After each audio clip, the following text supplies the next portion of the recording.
Die fees van die weke 2025. Die eersgeborene, die loskoop van 'n wilde esel. Vandag vier ons die fees van die weke, of soos Jubileum 22 vers 1, die fees ook noem, die fees van die eerstelingsvrugte van die oes. Die fees se ontstaan was al van die dag van die skepping af gevier gewees, soos in Jubileum 6 vers 18. En let wel, dit was in die hemel gevier gewees. Die fees van die weke is nie net 'n fees nie, dit is 'n verbond. Dis eintlik die reënboogverbond wat Jahwe met Noag gesluit het volgens Jubileum 6 vers 16. En kom ons kyk na vers 17. Ons moet elke jaar hierdie fees herdenk en so moet ons hierdie verbond met Jahwe elke jaar hernie. As ons so daaraan dink, was Noag hulle die eerstelinge wat hierdie nuwe wêreld beerwe het. Hulle was losgekoop gewees deur die vloed en so was hulle bevry van die vorige bose wêreld. En so moes hulle hierdie verbond elke jaar voor Jahwe kom hernie het en die eerstelinge van hulle groente en vrugte of vee aan Jahwe gebring het as offer. Ons sien ook in Genesis 4 vanaf vers 3 dat Kain en Abel van die vrugte van die land en let wel die eersgeborenes van die kleinvee as 'n offer aan Jahwe moes bring. Dit wil sê, hulle het die fees van die weke gevier, want hierdie fees was van die begin van die skepping al afgevier gewees. Nou, hoekom sou hierdie fees van die weke van die begin van die skepping afgevier gewees het? Wie was die wêreld se eersgeborene? Yeshua, hy was die lig wat op die eerste dag geskape was. En soos in Kolossense 1 vers 15, is Yeshua die beeld van die onsigbare Elohim, die eersgeborene van die hele skepping. En so is Yeshua die eersgeborene onder baie broers, soos in Romeine 8 vers 29. En soos die fees van die weke van die dag van die skepping afgevier was in die hemele, het die engele in die hemele die fees gevier, let wel om hierdie eersgeborene van die Vader te vereer. Of as ons so na Hebreërs 1 vers 6 kyk, het die engele Yeshua aanbid toe hy in die wêreld gekom het. Dit wil sê, hulle het die fees gevier van die eerste dag van die skepping af. Want Yeshua, die Vader se eersgeborene, is die eerste van sy skepping. En so aanbid hulle hom, of met ander woorde, hulle vier die fees tot sy eer. En as ons so mooi daaraan dink, en kyk oor wie die feeste gaan, dan sien ons gaan die feeste net oor Yeshua, die Vader se eersgeborene. En ons herdenk Yeshua in sy feeste, en soos Yeshua Pesach saam met sy disippels gehou het, en gesê het, doen dit tot my gedagtenis, is dit weer eens 'n verwysing dat die feeste net oor hom gaan. En dit is hoekom dat Jahwe sê dat hierdie feeste in Levitikus 23 sy feeste is. Yeshua word nie alleen as die eersgeborene beskou nie, maar so ook die volk van Israel. As ons kyk na Eksodus 4 vers 22, dan moet jy vir Farao sê, so spreek Jahwe, my eersgebore seun is Israel. Dit wys dat Jahwe Israel as sy uitverkorene volk beskou, omdat hy 'n unieke verbondsverhouding met die volk het deur hulle voorvader Abraham. Hoe belangrik is die eersgeborene vir Jahwe? Wat moes die volk gedoen het met hulle eersgeborenes? Nou, die eersgeborenes het altyd 'n dubbele deel ontvang van alles wat die pa besit het. In Babyloniese, Egiptiese en ander antieke kulture is die eersgeborenes dikwels bevoordeel met 'n dubbele porsie voedsel as erkenning van hulle verhoogde status. Dan lees ons ook in Eksodus 13 vers 2. Heilig vir my al die eersgeborenes, alles wat die moederskoot open onder die kinders van Israel, van die mense en van die diere, dit is myne. Nou, al die eersgeborenes van wat die moederskoot open, let wel, onder die kinders van Israel behoort aan Jahwe. Jahwe sê nie die eersgeborenes van die ander volke nie, net van Israel. En as ons so kyk na Numeri 8, dan sien ons is die Lewiete geheilig, dit wil sê apart gestel om die diens in die tabernakel te verrig. As ons kyk na die middelse gedeelte van vers 16, dan sien ons al die eersgeborenes uit die kinders van Israel het ek hulle vir my geneem. Want al die eersgeborenes onder die kinders van Israel is myne, van die mense en van die diere, op die dag toe ek die eersgeborenes in Egipteland getref het, het ek hulle vir my geheilig. Nou as ons nou mooi hieroor dink, oor wat in Egipte gebeur het, die eersgeborenes het gesterf, en toe eers het Farao die volk laat trek. En wat het die volk beskerm dat hulle eersgeborenes nie gesterf het nie? Die bloed van die lam. En baie belangrik, deur die bloed van die lam het Jahwe Israel vir hom geheilig. Dit wil sê hy het hulle apart gestel van hierdie Egiptenare, sodat hulle eersgeborenes nie saam met die Egiptenare gesterf het nie. En so is hulle losgekoop van hierdie mag van slawerny om aan Jahwe te behoort. Nou soos Egipte beskou word as die vyand, die mag van die Satan, wat die volk van Israel in slawerny gehou het, is dit 'n spieelbeeld van die doderyk waarvan Yeshua die volk moes bevry het. Nou soos Farao hul eersgeborenes afgestaan het aan die dood, sodat Israel bevry moes word, was daar 'n losprys wat die vyand gesoek het, sodat die volk van Israel losgekoop kon word. En omdat hulle eersgeborenes gesterf het, sodat daar bevryding kon wees, het die doderyk ook dieselfde losprys gehad, naamlik die dood van die eersgeborene. Of Israel die eersgeborene sou sterf, of Yeshua die Vader se eersgeborene kon as losser vir die volk opgetree het.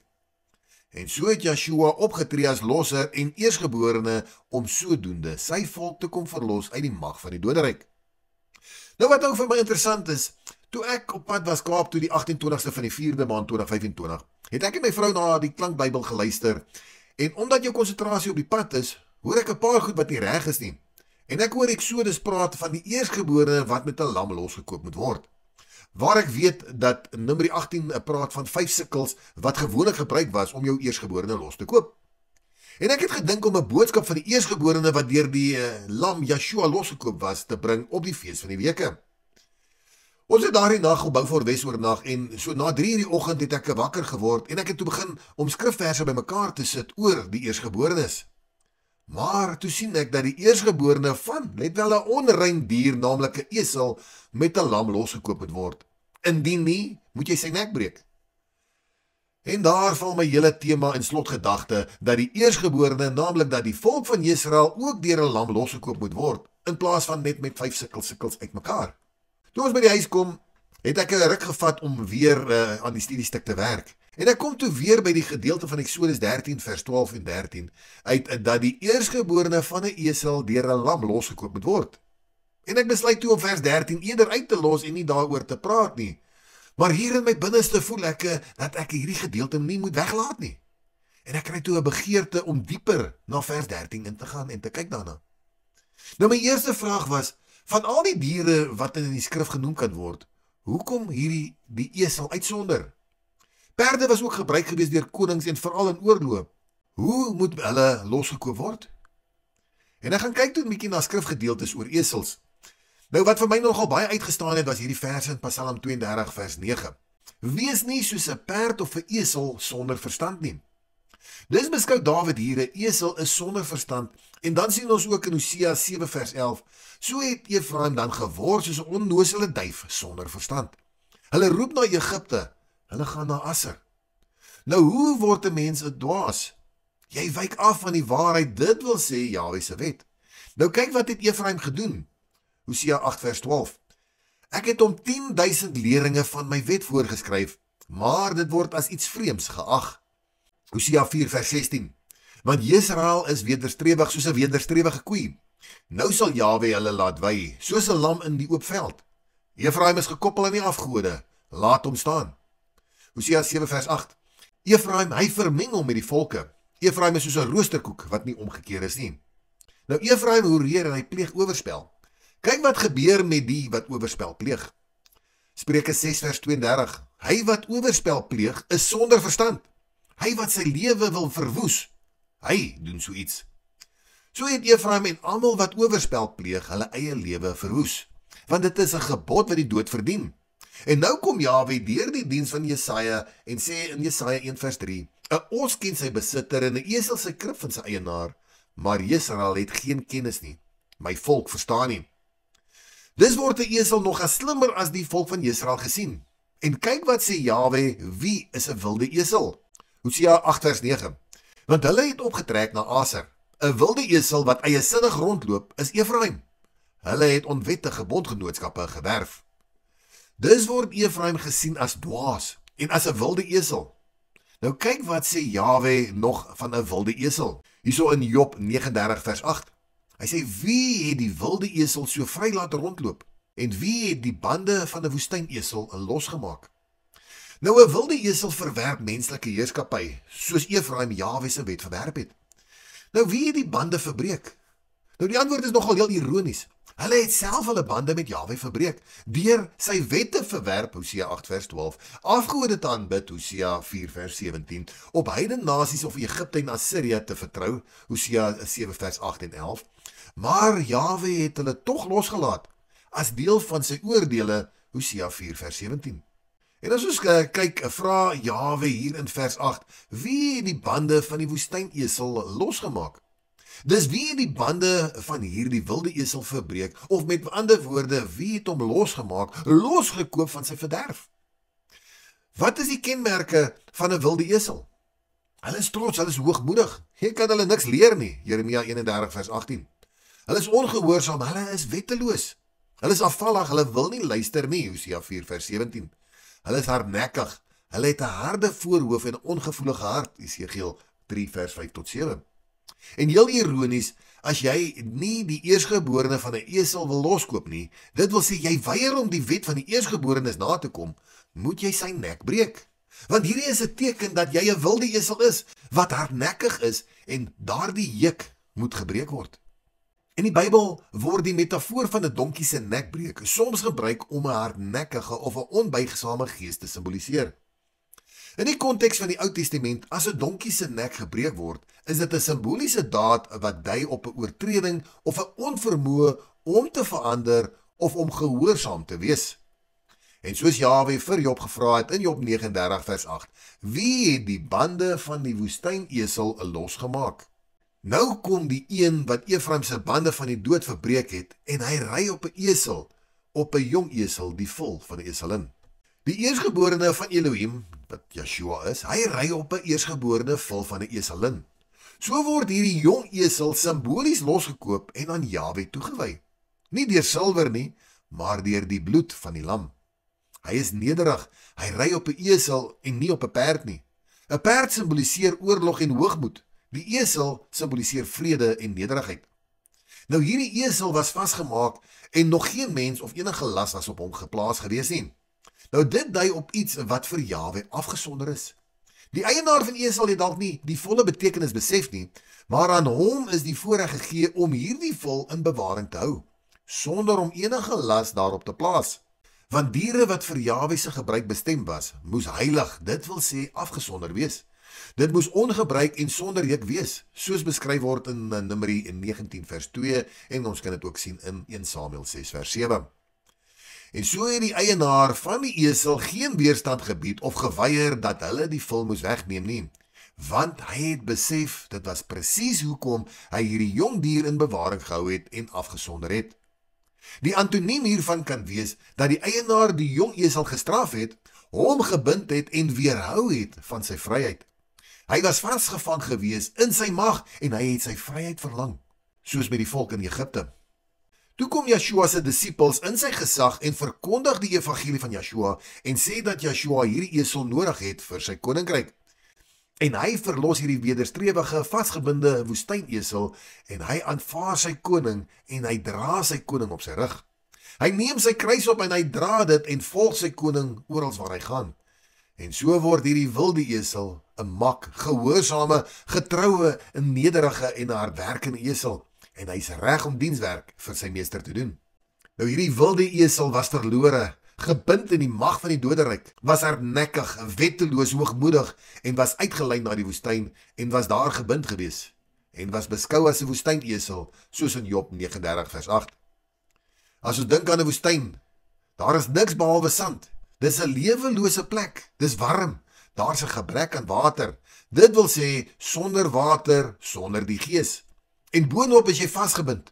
Jy is magteloos. Dus staar jy die dood in die oë en jy verdien die dood, want weens jou eie hoogmoed, hardnekkigheid en wetteloosheid het jy daar beland. Dis is die woestyn 'n metafoor van die doderyk. Efraim, wat as Israel beskou word, was vasgevang gewees in hierdie mag van die doderyk. En dit is die plek waar loutering, en dit is waar die volk van Israel 40 jaar vertoef het. En so was Yeshua ook met sy 40 dae se vas versoek gewees deur die duiwel. En so het Yeshua die loutering en versoeking verdra in die woestyn en hy het die vyand oorwin. Hy het hierdie mag van die doderyk oorwin. Wie het hierdie mag van die doderyk, of met ander woorde die mag van die woestyn? Azazel. Hy simboliseer die gees van rebellie. Met Versoensdag word die lot oor die twee bokke gewerp. Een bok vir Jahwe en die ander een vir Azazel. En so word een aan Jahwe toegewy en die ander een word van Jahwe afgesny en hy val in die mag van Azazel. En al die sondes word op hierdie sondebok geplaas en hy word vasgebind en is in die mag van Azazel in die woestyn. Efraim, of met ander woorde Israel, is hierdie sondebok wat vasgevang is in die mag van die woestyn, in hierdie magsgebied van Azazel. En so is hierdie wilde esel vasgebind. Hy's afgesny van Jahwe se gees en hy is magteloos in die doderyk. En net een kan hierdie wilde esel bevry of loskoop. En hy word losgekoop deur 'n lam. En die lam is die eersgeborene van die Vader. Hy verbreek die bande wat die wilde esel vasgehou het en so word hy bevry. Nou hierdie onreine dier word aangeraak deur sy losser en word bevry, losgekoop. En nou draai hy sy koning met trots deur die strate van die nuwe Jerusalem en hy juig saam met die ander mense en sê, Hosanna vir die seun van Dawid, geseënd is hy wat kom in die naam van Jahwe, Hosanna in die hoogste hemele.